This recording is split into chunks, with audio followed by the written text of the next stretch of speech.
Boa noite. Boa noite.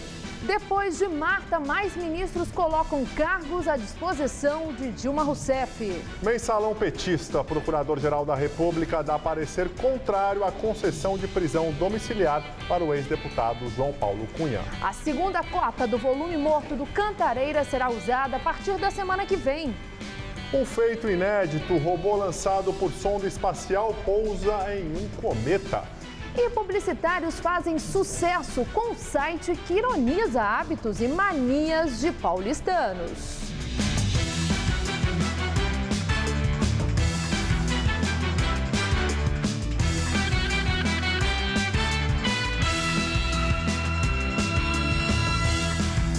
A Prefeitura de São Bernardo do Campo, no ABC Paulista, testa ônibus com 2 catracas. O sistema, que já é adotado em algumas linhas de São Paulo desde 2011, tem como objetivo diminuir o tempo de espera no embarque dos passageiros. 31 veículos do transporte público já foram adaptados e funcionam com as 2 catracas. A meta da Prefeitura é que até março do ano que vem, pelo menos 110 ônibus utilizem o sistema. No caso do ônibus articulado, uma catraca é destinada para os passageiros que usam o bilhete municipal, o chamado cartão legal. A outra, próxima ao cobrador, é para quem deseja pagar com dinheiro ou precisa validar o bilhete especial, como os idosos, estudantes e pessoas portadoras de deficiência. Essa medida da catraca é uma medida até aparentemente simples, mas que melhora muito o nível de conforto e o tempo de embarque e desembarque dos passageiros. Segundo a Prefeitura, as novas catracas reduziram em 50% o tempo de embarque dos passageiros. Nos horários de pico, os ônibus chegavam a ficar parados até 7 minutos em cada ponto, atrasando a viagem. Em São Bernardo do Campo, 250 mil passageiros utilizam o transporte público diariamente nas 61 linhas espalhadas pelo município. Eu acho que fica bem mais fácil, né, para o embarque da gente. Às vezes demora e forma fila, e o ônibus demora a sair do ponto, então com as 2 catracas facilitou bastante. Mas se a medida agrada alguns passageiros, outros acham que ela é pequena diante dos transtornos enfrentados diariamente por quem depende do transporte público. A queixa maior é com relação aos ônibus superlotados. Uma hora dessa, você pega o ônibus nessas condições, mas se for mais cedo, você não tem como entrar no ônibus. A gente fica em pé, aí o ônibus balança muito, é ruim, a gente vai caindo em cima das pessoas, é bem complicado. Na capital paulista, são cerca de 15 mil ônibus que operam no sistema de transporte coletivo. 364 possuem as 2 catracas. Segundo a SP Trans, os primeiros ônibus adaptados para receber o equipamento entraram em operação em 2011. Agora os veículos já saem com a catraca dupla de fábrica. As medições realizadas até o momento mostram que o tempo de embarque nesses coletivos caiu 38%. Na minha opinião, realmente melhorou um pouco para a velocidade das pessoas passarem. E não ficar aquele monteiro de gente ali na frente. Às vezes o pessoal chega ali com a bolsa, aí vai tirar a bolsa, a carteira, aí da carteira tira o bilhete. Então, às vezes no outro, tendo um outro livre, né? A outra pessoa vai por trás e consegue passar, né? Vítimas de atropelamento na saída de um culto religioso na zona norte da capital paulista começam a prestar depoimento. Elas confirmaram que o motorista acelerou o carro na direção delas. 15 pessoas ficaram feridas no acidente que aconteceu na noite de domingo, na Vila Medeiros. Todas estavam na calçada quando foram atingidas pelo veículo. O motorista Renan Bento da Silva, de 26 anos, ainda não se entregou à polícia. As investigações sobre o caso continuam aqui na delegacia da Vila Gustavo, na zona norte da capital. 2 adultos e 3 crianças estiveram por aqui. O delegado contou o que as vítimas disseram. Segundo o depoimento dessas 2 vítimas, do Luiz Eduardo e da Raquel, eles informaram que o condutor do veículo ainda continuou acelerando o carro, né, mesmo depois do embate. Ele ficou prensado entre o veículo Fiat Premio, como vocês já viram naturalmente, e a parede. Ele somente não conseguiu sair porque estava prensado. E eles, naquele momento, começaram a gritar, pelo amor de Deus, para, que a nenezinha, a bebezinha, né, estava justamente caída ao chão, né, bem embaixo da roda dianteira do veículo. Ele ia acabar matando não só a criança, como as outras pessoas também que ficaram caídas ao solo. Tá? Que todo mundo, ele pegou todo mundo e todo mundo foi projetado para frente e todo mundo ficou caído no chão. Renan Bento da Silva, de 26 anos, que dirigiu o veículo, está sendo procurado pelos policiais, assim como Michele, de 21, que estaria no interior do veículo. Eles ainda não são considerados como foragidos, mas o delegado não descarta a possibilidade de decretar a prisão dos dois. Eles podem se apresentar? Podem, se apresentarem e eu vou tomar as medidas que têm que ser tomadas. Tá? Mas ainda não há nada marcado, nada agendado em termos de apresentação. Eu continuo procurando eles. Ministério Público Estadual denuncia 7 policiais por causa do escândalo do sumiço de quase 90 armas da sede do Grupo Armado de Repressão a Roubos e Assaltos, o Garra. Entre os acusados estão os delegados Paulo Sérgio Pius, e ex-chefe da Divisão de Operações Especiais, e Arthur José Dylan, ex-supervisor do Garra.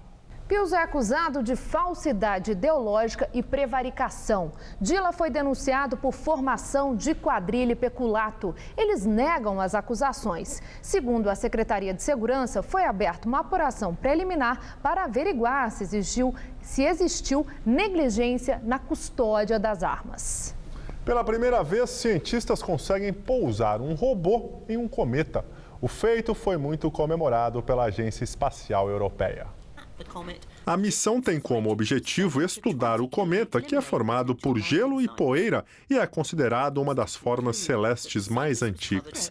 Com isso, a ciência dá um passo importante para entender a formação do sistema solar e, consequentemente, a origem da vida na Terra. A sonda Rosetta foi lançada no espaço há 10 anos e só agora foi possível lançar um robô.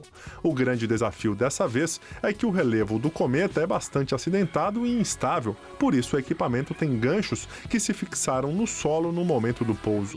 No entanto, os cientistas disseram que uma dessas estruturas não funcionou e que ainda procuram uma forma de garantir a estabilidade da máquina. Perigo! Funcionários são resgatados após ficarem presos por cabos de segurança do lado de fora do One World Trade Center, em Nova York. 2 homens estavam limpando as janelas do prédio quando um cabo do equipamento que os segurava arrebentou. Segundo os bombeiros, eles não correriam risco de cair porque estavam presos por cintos de segurança. O resgate foi feito por uma equipe do Departamento de Bombeiros cerca de 1 hora após o acidente, que aconteceu por volta das 4 da tarde, horário de Brasília, 1 da tarde, horário local. Os vidros das janelas precisaram ser quebrados para que os funcionários pudessem ser retirados. Presidente Dilma Rousseff diz que Marta Suplicy não fez nada de errado ao criticar a política econômica do país em sua carta de demissão do Ministério da Cultura. Dilma disse que Marta não fez nada de diferente do que já havia comunicado e que ela tem o direito de expressar a própria opinião. Hoje, em Doha, no Catar, a presidente se encontrou com autoridades locais. A reunião com o chefe de Estado aconteceu no Palácio Real. As relações bilaterais diplomáticas e econômicas e a situação política do Oriente Médio estavam entre os assuntos discutidos. Dilma também ofereceu ajuda ao país árabe para uma troca de experiências na organização da Copa do Mundo em 2022. No final da tarde, Dilma deixou o Oriente Médio em direção à Austrália, onde irá participar da reunião do G20. E mais 3 ministros do governo Dilma entregam carta de demissão. Além de Marta Suplicy, da pasta da Cultura, também entregaram carta de demissão ao Palácio do Planalto os ministros Mauro Borges, do Desenvolvimento, Indústria e Comércio Exterior, Thomas Traumann, da Secretaria de Comunicação, e Clélio Campolina, da pasta de Ciência e Tecnologia. Agora há pouco, Aloísio Mercadante, da Casa Civil, disse que entre 10 e 15 ministros colocaram o cargo à disposição. Entre os novos demissionários, a diferença é que a Marta Suplicy já até ofereceu hoje um almoço de despedida da equipe, informando que não pretende mais despachar do Ministério. Os outros continuam trabalhando, aguardando uma decisão da presidente Dilma. E agora vamos ao comentário de política com Bob Fernandes. Marta Suplicy deixou o governo, diretas e indiretas contidas na carta de despedida, um ponto de partida para tentar voltar à Prefeitura de São Paulo em 2016. Prato cheio para manchetes, repercussões e análises. Uma delas passa pela mudança da mecânica, perfil e eixo de poder das mídias. Com velocidade espantosa, a cultura da era digital vai engolindo a cultura da era de Gutenberg.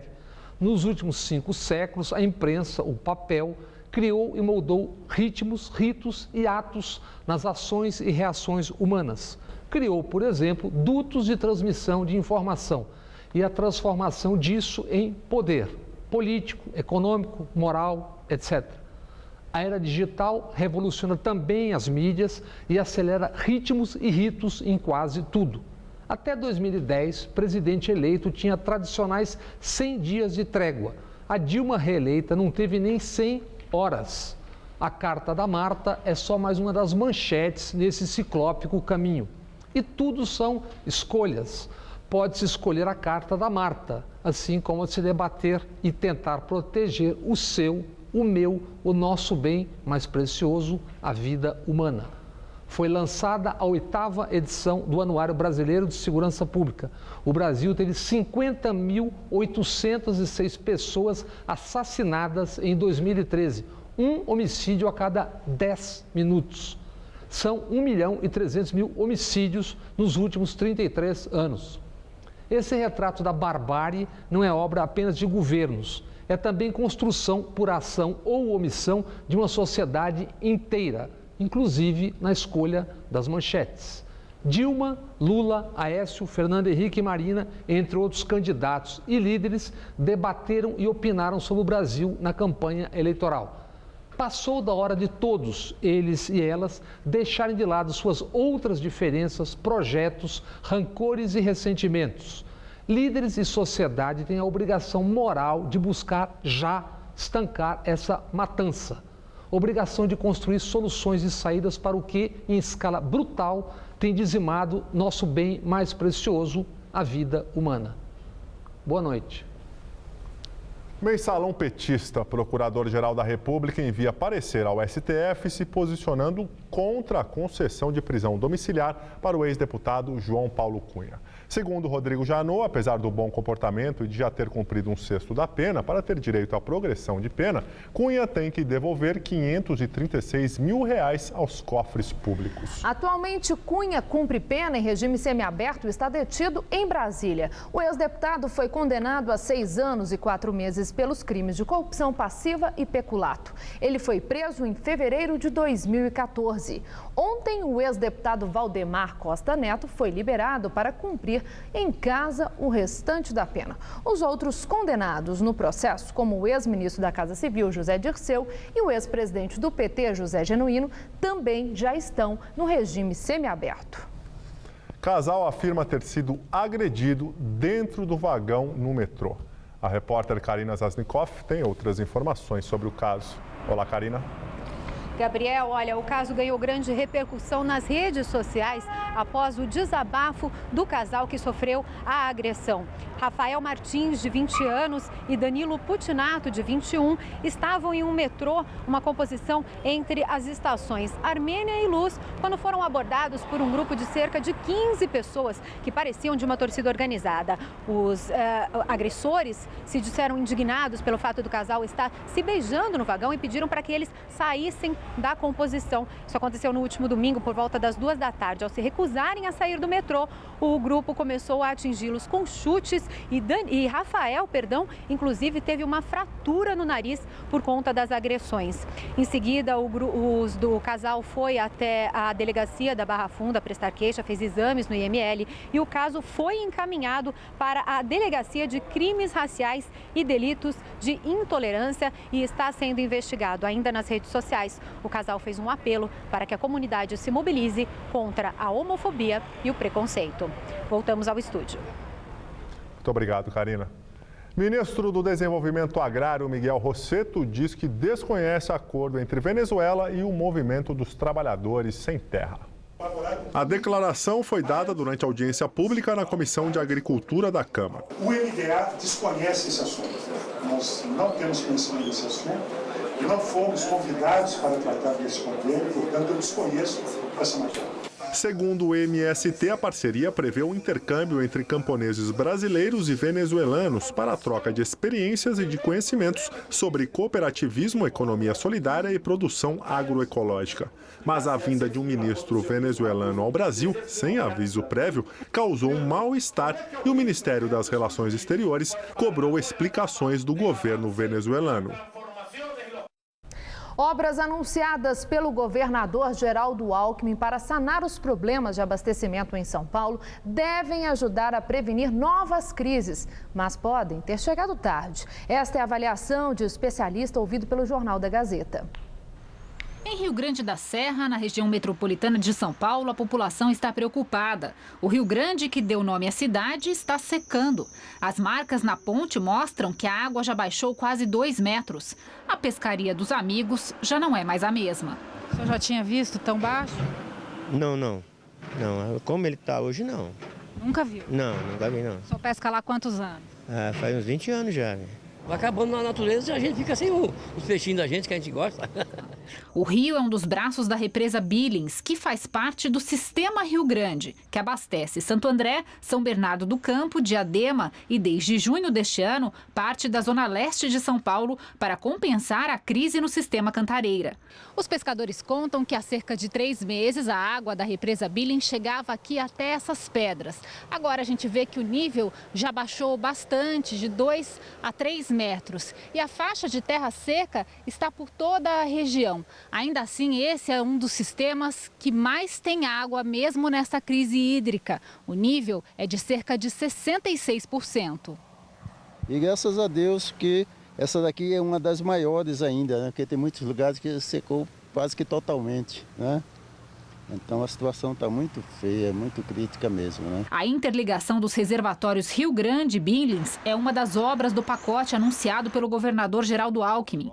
Esta semana ele foi a Brasília negociar com a presidente Dilma Rousseff a liberação de recursos. As obras exigem cerca de 3,5 bilhões de reais. Pelo pacote, também devem ser interligados os reservatórios Atibainha, em Iguaratá, e Jaguari, no município de Nazaré Paulista, ambos no interior do estado. Para o professor do Instituto de Energia da USP, José Goldenberg, são as obras mais importantes. Energia é a mesma coisa, né? Quando não tem energia em Itaipu, a gente usa energia de Tucuruí. Com energia a gente não enxerga, né? E com água a gente vê o nível cair. Não, ninguém vai ser prejudicado. Pelo contrário, é uma garantia do abastecimento. O governador de São Paulo também pretende construir 2 grandes reservatórios na região de Campinas, que serão interligados com o sistema de distribuição que já existe, além da interligação do sistema Jaguari. Outro projeto é a construção de poços artesianos na região do Aquífero Guarani, manancial de água doce que se estende pelo Paraguai, Uruguai e Argentina. E no Brasil, abrange os estados de Goiás, Mato Grosso do Sul, Minas Gerais, São Paulo, Santa Catarina e Rio Grande do Sul. Uma outra medida já anunciada será a construção de 2 estações de produção de água de reuso na cidade de São Paulo. A água do esgoto será tratada e devolvida para a represa. As medidas que estão sendo tomadas, elas resolverão esta crise, mas elas envolvem obras que vão demorar provavelmente 2 anos. De modo que nós precisamos ainda de um pouco de sorte. Não é mesmo, sabe? Essas obras previstas, elas deviam ter começado há mais tempo, viu? Realmente, sob esse ponto de vista, elas são atrasadas, né? Secretário estadual de Recursos Hídricos, Mauro Arce, afirmou hoje, durante CPI da Sabesp, que a segunda cota do volume morto do sistema Cantareira vai começar a ser utilizada até a semana que vem. Essa primeira reserva técnica está praticamente esgotada nos próximos dias e nós já temos preparado a segunda reserva técnica para ser utilizada provavelmente já na próxima semana. Mauro Arce ainda disse que os mananciais de São Paulo estarão recuperados no fim de abril de 2015, caso chova o esperado. Que a gente tenha uma estação chuvosa, se fosse normal, a média seria ótima, mas pelo menos não pior do que foi o ano passado, né, para que a gente possa, até o final de abril, ter os reservatórios, e aí eu falo de todos, né, mais alto possível para que a gente possa atender no novo período seco que começa no dia 30 de abril e vai até 30 de novembro. O sistema Cantareira opera com 11% de sua capacidade nesta quarta, após nova queda de 0,1 ponto percentual. A Sabesp já inclui na conta a segunda cota que ainda não está sendo utilizada. Sem esse volume adicional, o nível estaria em 0,3%. O calor diminuiu e o sol mal apareceu nesta quarta-feira por causa do avanço de áreas de instabilidade que espalharam muitas nuvens por todo o estado de São Paulo. Pois é, chegou a chover, mas de forma isolada e pouco volumosa, o que não muda em nada a situação dos reservatórios. E será que chove amanhã, gente? Mariana Armentano traz os detalhes da previsão para todo o Brasil e o estado de São Paulo. Deve chover forte amanhã em boa parte do país. O ar quente e úmido predomina sobre o Brasil e há previsão de fortes pancadas em todas essas áreas em azul escuro do mapa. O tempo só deve ficar firme de Sergipe ao norte do Pará e entre o interior gaúcho até o oeste paranaense. Toda a região sul terá temperaturas amenas amanhã. A máxima não vai passar dos 25 graus em Porto Alegre e em Curitiba e 26 em Florianópolis. Nas outras capitais faz bastante calor, 32 graus em Belo Horizonte e 36 em Palmas. Para São Paulo, a previsão também é de chuva entre a tarde e a noite, inclusive com possibilidade de raios. Mas a sensação é de tempo abafado, 35 graus em Votuporanga, 34 na região de Ribeirão Preto e 29 graus nas cidades do litoral. Aqui na Grande São Paulo esquenta amanhã, mas a temperatura cai nos próximos dias. Nesta quinta-feira, mínima de 19, máxima de 21 graus. Na sexta, a máxima cai para 22 e no sábado não faz mais que 23 graus. Daqui a pouco eu volto no Jornal da Gazeta, edição das 10. Emprego na indústria brasileira cai pelo sexto mês seguido. Segundo o IBGE, em setembro, o volume de pessoal ocupado no setor registrou queda de 0,7% em relação a agosto. Frente a setembro do ano passado, a retração foi ainda maior, de 3,9%. Nesse tipo de comparação, foi o 36º resultado negativo. E agora vamos ao comentário de economia com Vinícius Torres Freire. A presidente Dilma Rousseff disse que o Brasil é um dos países do G20 em que o governo mais poupa. Quer dizer que tem um dos menores déficits, receita menos despesa. Os países do G20 são as 19 maiores economias do mundo, mais a União Europeia. A presidente estava respondendo às críticas de que seu governo estourou as contas, que está na pindaíba e que precisa fazer uma grande economia, cortar gastos, além de aumentar impostos. É verdade o que a presidente disse. Em parte verdade. Por fora, nas aparências, é verdade. Por fora, a bela viola, por dentro, o pão bolorento. Apenas 3 ou 4 países tiveram déficit primário menor que o Brasil neste ano. Mas essa conta não leva em consideração a despesa com juros. Aí o Brasil já fica lá pelo meião da lista, lá pelo 10º lugar. Mas o problema nem é esse. Entre as 50 economias mais relevantes do mundo, o governo do Brasil é um dos que mais gasta com juros. É o 2º lugar, medalha de prata desonrosa. Governos dos Estados Unidos e Japão têm muito mais dívida que o do Brasil, mas podem tomar emprestado a taxas de juros abaixo de zero. O que isso quer dizer? Que o governo do Brasil não tem crédito bom. Quer dizer, se gastar mais do que arrecada, tem que pegar emprestado a juros muito altos. O Brasil é assim porque a dívida do governo é uma das maiores do mundo, para países de renda equivalente. É assim porque o Brasil tem déficit grande, se levado em consideração a conta de juros. Porque também o Brasil tem uma dívida de curto prazo, pois os credores do governo não querem emprestar a prazo mais longo. Logo, o governo ter déficit no Brasil é um mau negócio. Logo, o governo do Brasil tem de poupar comparativamente mais do que os outros. Déficit grande na atual situação, além do mais, provoca mais inflação e juros mais altos. O governo do Brasil gasta 5% do PIB. 5% de tudo que se produz na economia apenas para pagar juros a seus credores. Quer dizer, além do problema financeiro, isso é um problema social. Transfere-se uma enorme quantidade de dinheiro para quem já tem muito dinheiro, que são aqueles que têm suficiente para emprestar para o governo. Logo, o Brasil não está numa boa situação, como disse a presidente.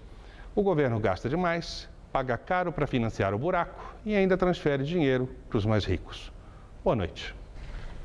Já passa de 13 o número de mulheres mortas na Índia depois de serem operadas em um programa do governo de esterilização em massa. As mortes provocaram protestos no país.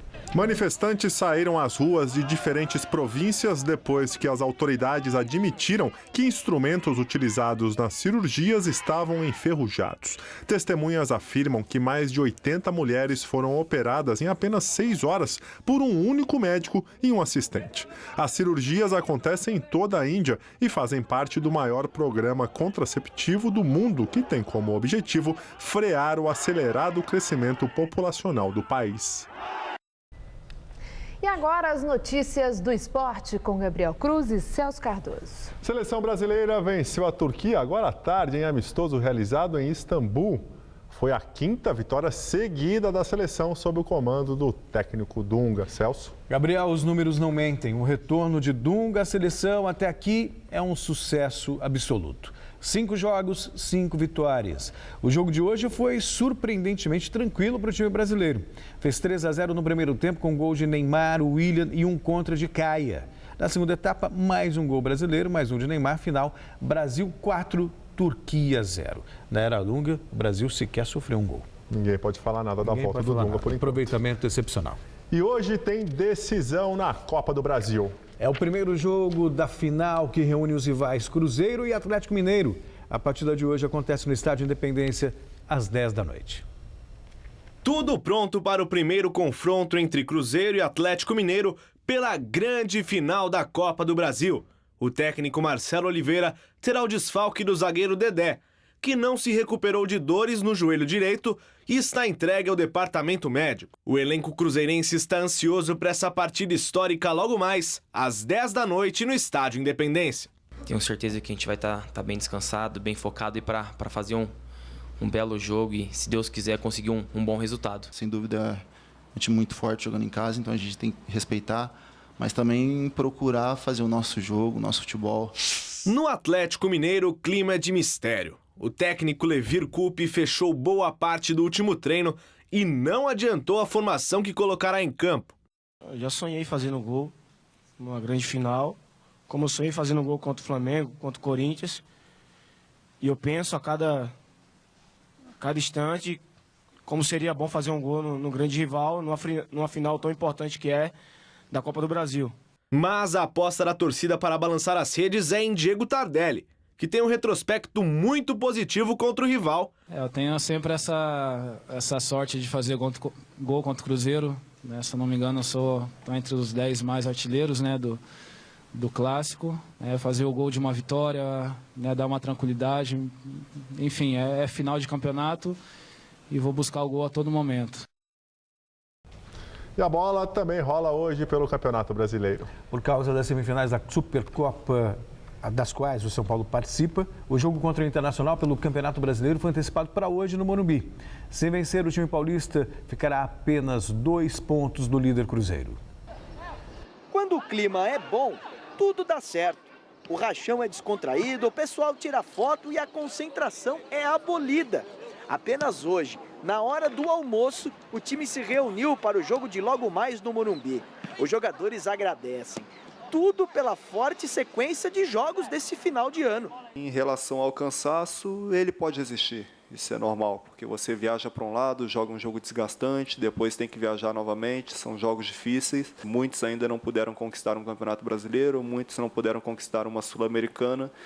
E esse nosso grupo hoje tem essas duas possibilidades. E justamente por esse motivo, a partida contra o Internacional foi adiantada em uma semana. Quarta-feira que vem tem semifinal da Copa Sul-Americana. Mas agora é hora de pensar no Brasileirão. O São Paulo está a 5 pontos do líder Cruzeiro. E uma vitória contra o Internacional deixaria o tricolor a apenas 2 pontos do time mineiro. Uma vantagem que pode fazer com que o Cruzeiro entre pressionado no final de semana. Alexandre Pato deve ser poupado do jogo. Com a ausência de Álvaro Pereira, que está com a seleção uruguaia, Michel Bastos vai para a lateral esquerda. Com isso, a vaga cai no colo desse aí, Luiz Fabiano. Nós não tivemos uma sequência grande para atuar juntos, mas os momentos que nós podemos atuar, até mesmo contra o Goiás, nós tivemos umas partidas boas, partidas convincentes. A propósito, quando eu falei Supercopa, entenda-se Sul-Americana. Para o Ministério Público, a Portuguesa escalou o jogador em condição irregular de propósito. É o caso Everton Gabriel, que custou ao clube o rebaixamento para a segunda divisão e que volta à tona de maneira bombástica. O promotor Roberto Senise, Lisboa, que comanda o inquérito civil instaurado pelo Ministério Público de São Paulo, afirmou que 5 pessoas da diretoria da Portuguesa são investigadas. Entre elas, o ex-presidente Manuel da Lupa, o advogado Valdir Rocha e o ex-vice-presidente de futebol Roberto dos Santos, além de outros 2 funcionários que não tiveram os nomes divulgados. Segundo o promotor, as investigações mostram que essas pessoas sabiam da condição irregular do jogador e, por omissão, não informaram a comissão técnica. O promotor deixou claro também que ainda não há provas de que esses dirigentes teriam recebido dinheiro para cometer o erro.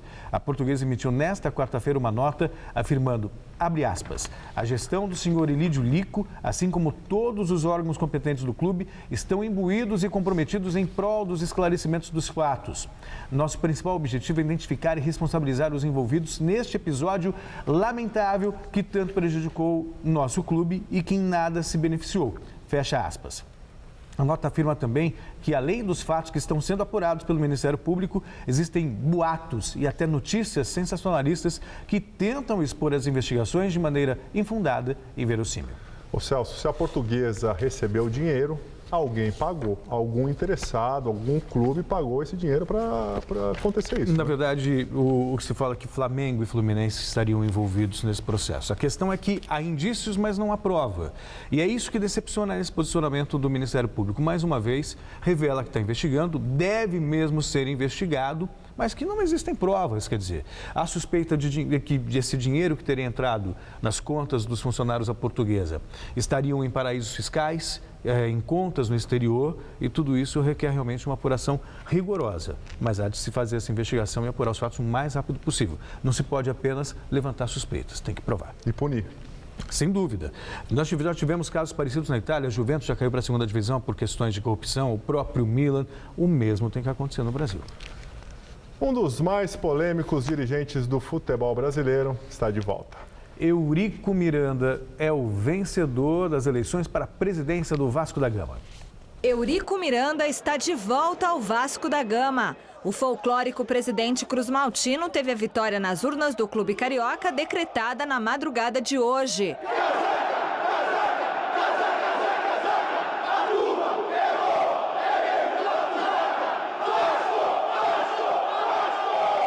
Fora do time de origem lusitana desde 2008, ele vai substituir Roberto Dinamite na cadeira da presidência e prega mudanças na equipe que hoje disputa a Série B. O Vasco estava semi-morto e hoje o Vasco está vivo.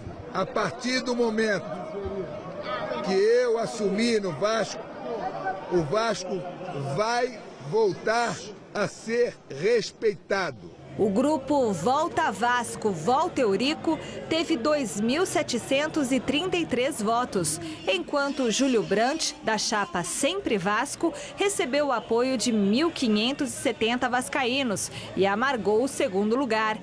Esse será o terceiro mandato como presidente de Eurico Miranda, sendo que ele permaneceu boa parte das décadas de 80 e 90 como vice na gestão de Antônio Calçada. Eu já passei por todos os cargos no Vasco. Se o Vasco não precisasse de mim, eu não estava aqui. Eu estou aqui para resgatar o Vasco. Vai nada.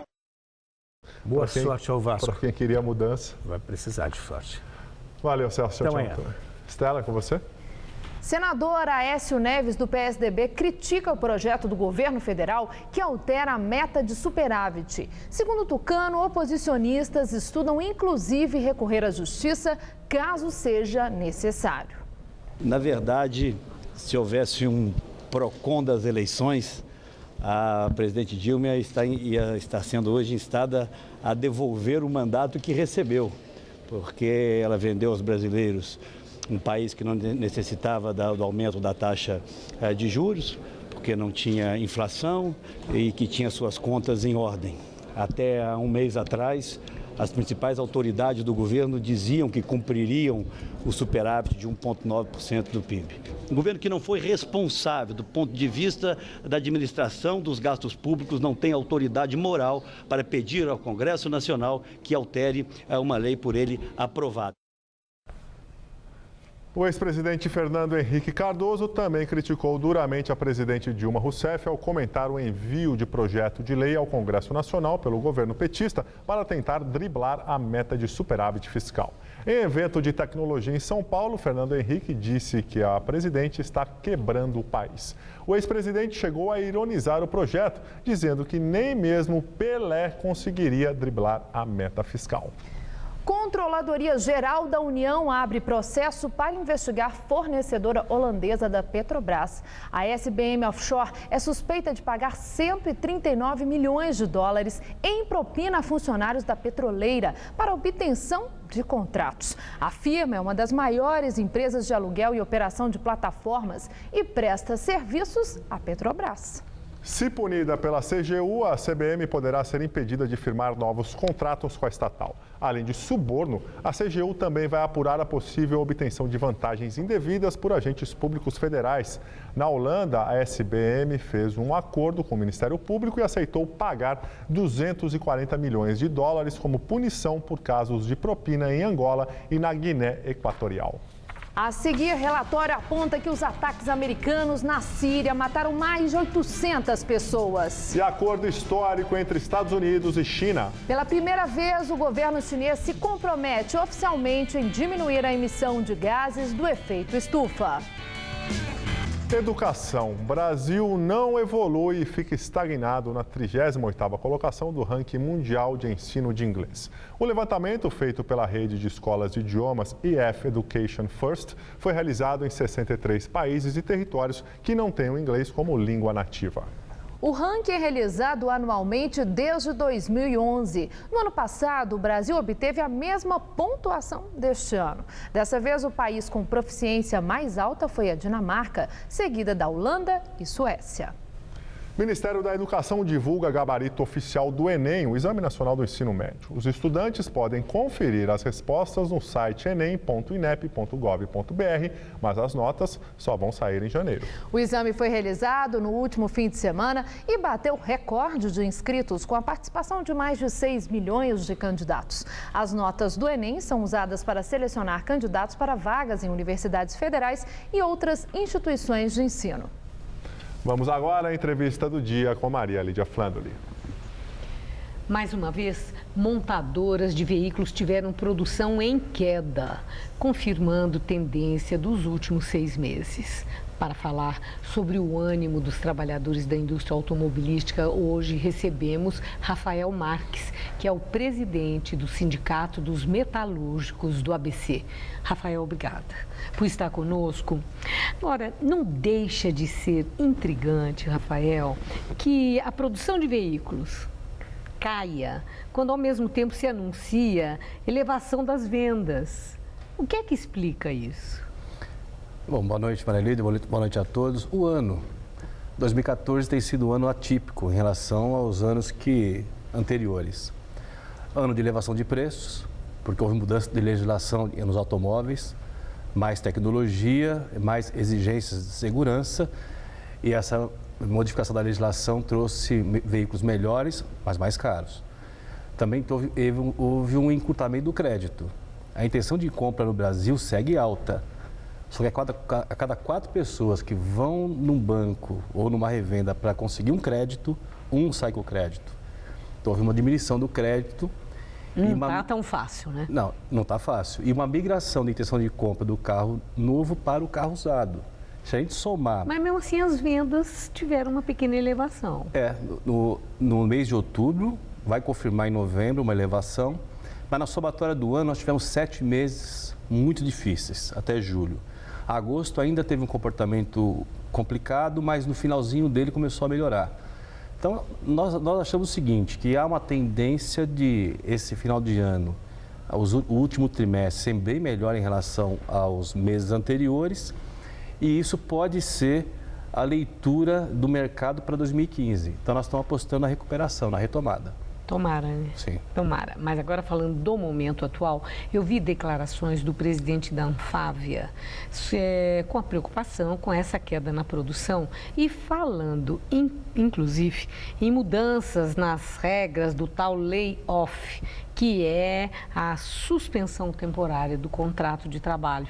Eu peço a você que explique a todos nós o que é exatamente isso e o que significa para os trabalhadores da indústria automobilística. Tá. Então, o layoff ele é uma legislação de 99. 99 foi um ano difícil para nós aqui na indústria automobilística no Brasil. E nesse período se estabeleceu a suspensão do contrato de trabalho, que é quando fatores externos à empresa, não por má gestão, mas fatores externos justificam uma queda na produção. Você interrompe o contrato de trabalho de uma parte dos empregados da empresa. Os empregados, nesse período, a suspensão é por 5 meses. Ele tem uma parte da remuneração, ela é custeada pelo seguro-desemprego. Aí, por acordo coletivo entre sindicato e empresa, você complementa o restante da renda desse trabalhador e ele fica 5 meses fazendo qualificação profissional e aguardando uma recuperação do mercado.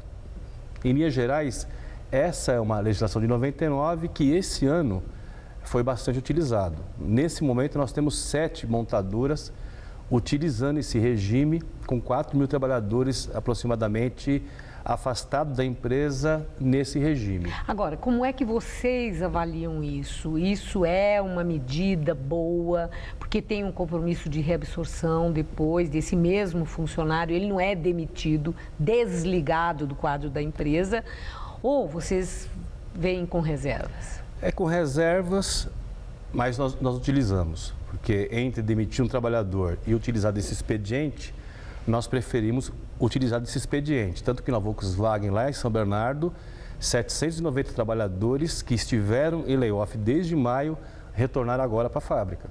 E foram todos reintroduzidos à produção da empresa.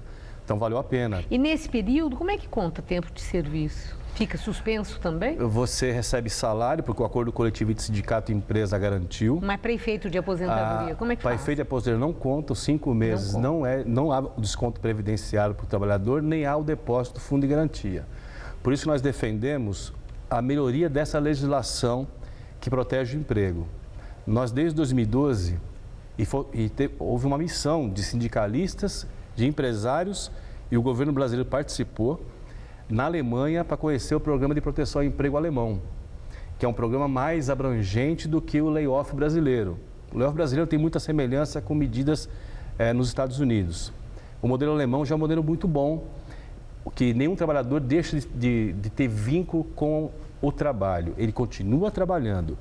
Se houve uma queda na produção por fatores externos, você reduz a jornada de trabalho na empresa em até 50% da jornada, se for uma crise brava.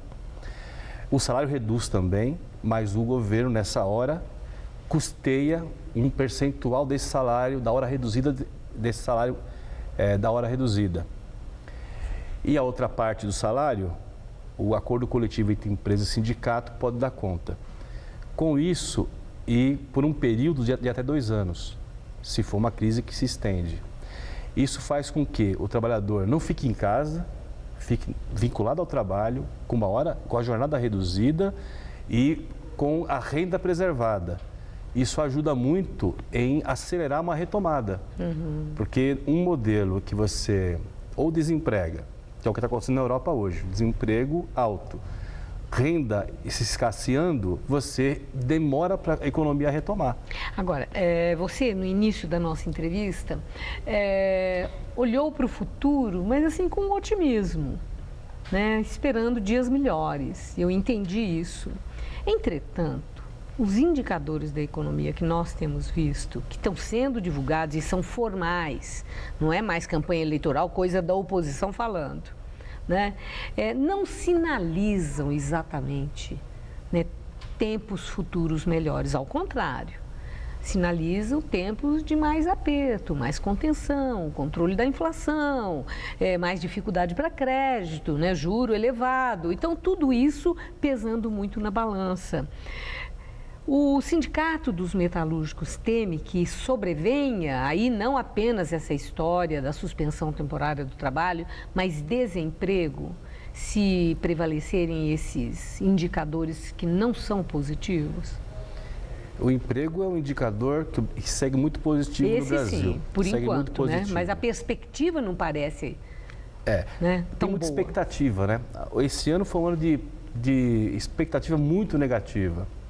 Investimentos adiados, crédito que, apesar do crédito ter ficado mais difícil, o balanço dos bancos é de superávit recorde em relação aos outros anos.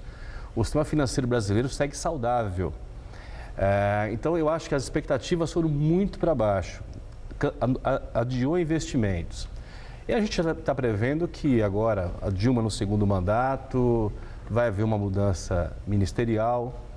Acho que um resgate de equipe econômica com o mercado é necessário, né? Houve um período importante de uma relação entre mercado e governo que aconteceu de maneira equilibrada e um distanciamento nos últimos 2 anos mais acentuado.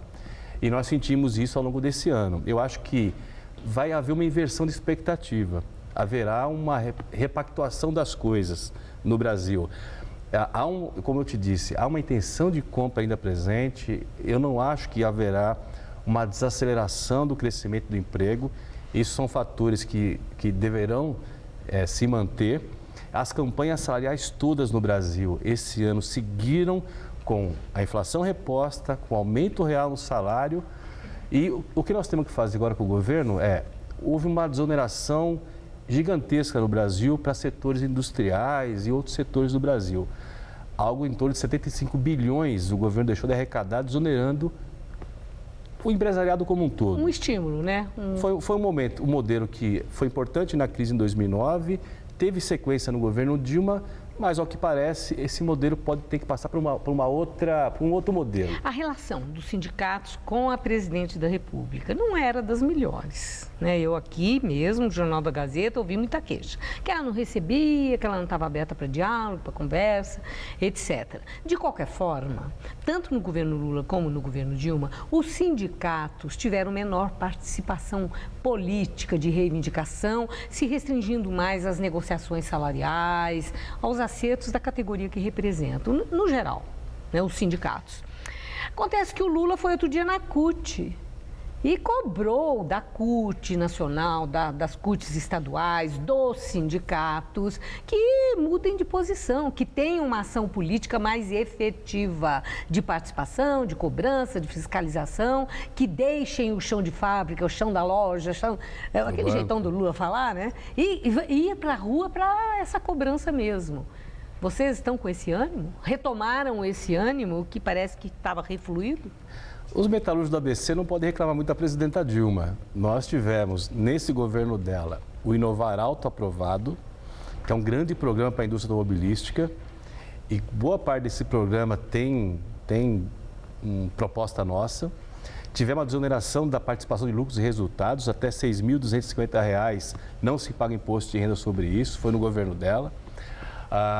E acho que o que o presidente Lula nos disse é que nós temos que modernizar nossa pauta. Nós estamos lá com o fator previdenciário, que é um tema já importante da nossa pauta, mas nós temos que olhar outros horizontes. Mas tem também terceirização, na pauta trabalhista eu estou falando, geração essa questão. De emprego, integração. Flexibilização da legislação, que estão dizendo que está caduca, que tem que modernizar. Que já tá... Quer dizer, tudo isso é para vocês um desafio, né? Exatamente, é um desafio.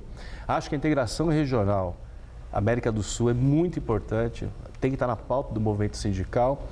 E também o salário. Eu acho que nós temos que retomar a discussão de que salário não é renda. E tem que ser mais desonerado o salário. O governo desonerou, como eu estava dizendo, muito as empresas. Foi importante por um tempo, depois perdeu força.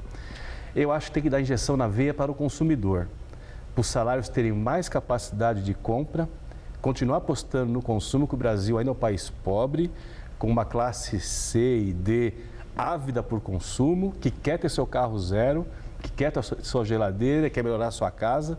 Eu acho que então tem que dar injeção na veia do consumidor, no salário do consumidor, do trabalhador, para esse Brasil continuar avançando, gerando emprego, aumentando renda e se transformando. Eu acho que o movimento sindical tem tudo para continuar ocupando as fábricas, no bom sentido, fazendo boas negociações, ocupando as ruas e fazendo a promoção das transformações sociais que esse Brasil vem assistindo, mas que tem que ser aperfeiçoado. Agradeço muito a sua entrevista e desejo, viu? Produção em alta, venda em alta, emprego garantido e muito boa sorte. É o que a gente Obrigada, precisa. boa noite. Obrigado. Estela. Redução da contribuição paga ao INSS pelo empregador e pelo empregado doméstico vai à sanção da presidente Dilma Rousseff. O projeto que trata da medida foi liberado para a sanção pela Comissão de Constituição e Justiça da Câmara 4 meses após a aprovação do texto. Pela proposta, a alíquota do empregador cai de 12% para 6%. E para o empregado é fixada também uma alíquota única de 6%. Hoje ela varia de acordo com o salário. O prazo para a análise da presidente é de 15 dias depois da chegada do projeto no Planalto. Dólar volta a bater maior valor em 9 anos. Hoje a moeda americana subiu 0,25% e fechou o dia cotado a R$ 2,56 na venda, na 8ª alta dos últimos 9 pregões. Na semana, o valor da moeda está estável, porém no mês acumula valorização de 3,45%. O Ibovespa, principal índice da Bolsa de Valores de São Paulo, subiu quase 1%. Os hábitos e manias dos paulistanos estão fazendo sucesso nas redes sociais. Uma página em homenagem aos costumes de quem mora em São Paulo, criada há menos de 3 meses, já tem mais de 17 mil seguidores. Viver no trânsito, chegar atrasado, comprar carro preto ou prata e pegar fila para tudo, até para comprar um docinho. Quer mais? O paulista não gosta muito que apareça surpresa na casa dele. Vamos marcar bem antes para que fique marcado, fique na agenda e não apareça nenhum imprevisto. Na mesma casa. Pode estar 10, cada um no celular. Em vez de você falar com ele, oi, tudo bem? Aí fala no celular, oi, tudo bem? O paulistano tem muita mania de trânsito, de querer dirigir, entendeu? Aí eu acho que isso acaba, interferindo nesse todo o trânsito que a gente tem aqui. A gente sempre tá na correria, acha que tem milhões de coisas para fazer, mas na verdade a gente acaba perdendo a capacidade de administrar melhor o nosso tempo. É uma correria que está mais dentro da nossa cabeça do que realmente na nossa vida. E são tantos os hábitos ou as manias de quem mora na cidade de São Paulo que daria até para fazer um manual para que os visitantes se sentissem assim mais paulistanos.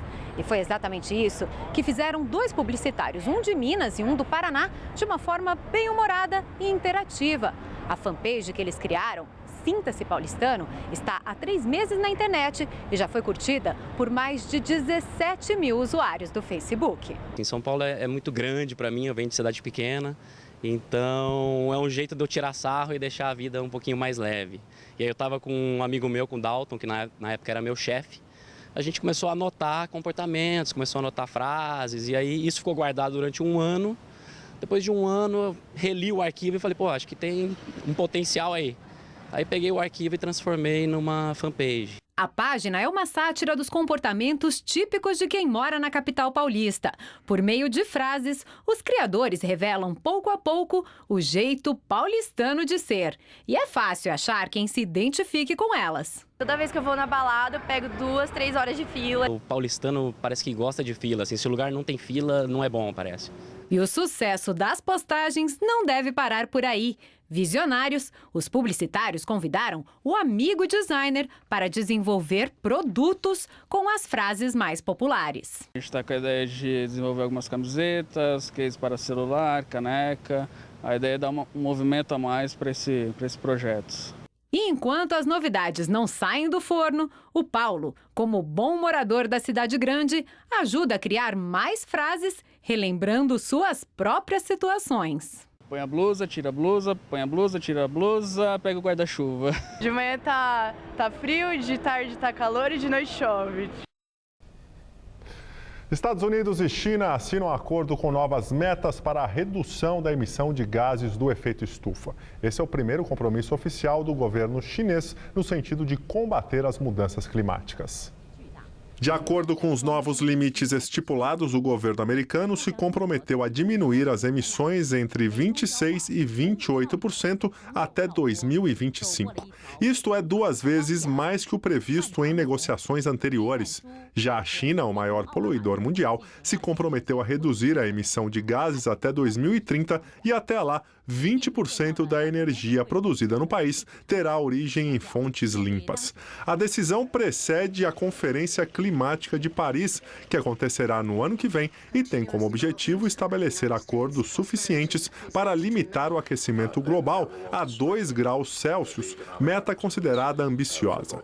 Somados, os países correspondem a 45% do total mundial da emissão de gás carbônico, um dos responsáveis pelo efeito estufa. Novo relatório do Observatório Sírio para Direitos Humanos afirma que os ataques americanos na Síria mataram 865 pessoas. As ofensivas tiveram início em setembro, na tentativa de conter os avanços do Estado Islâmico na região.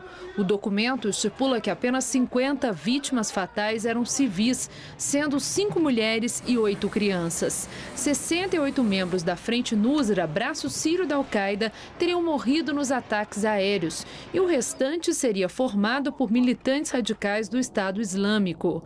No entanto, a organização acredita que o número real pode ser muito maior. E o Jornal da Gazeta fica por aqui. A edição de hoje pode ser vista daqui a pouco no site tvgazeta.com.br/Jornal da Gazeta. Mais notícias no Jornal da Gazeta, edição das 10. Uma boa noite e até amanhã. E nós voltaremos amanhã às 19 horas. Uma excelente noite para você. Até lá.